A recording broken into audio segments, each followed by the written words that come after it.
This is my recording to demonstrate the persistence of score between levels.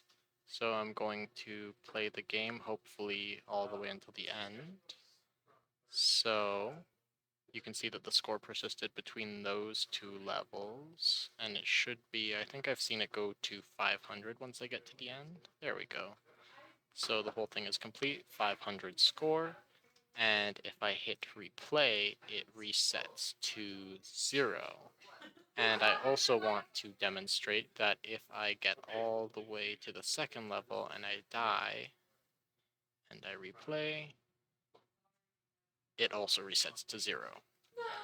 So the way I did this is by using the game instance mainly. I added a score variable. The way it resets is just in this reset instance thing. I tell it to set score to 0. And I also created this save score function where it just takes the score from the level and adds it to the current score variable. And I call that right here between loading, like when you know you should load the next level and actually loading the next level. I have this whole little tornado of getting the HUD, getting the score text variable from the HUD, getting the text from that variable, turning that into a string, and then turning that string into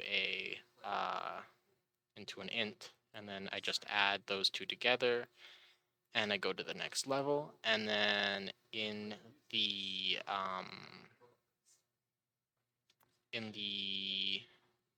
other part of the game mode, right here, or no, not right here, because I don't need to do anything else with that. It's in the HUD that I take in update score. Well, first in the event graph, I get a reference to the game instance.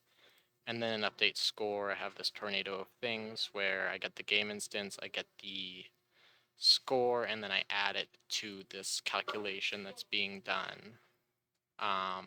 So I just basically take the previous score of all levels, in this case just one level, and I add it to the score that's being counted up, and I display that onto the screen.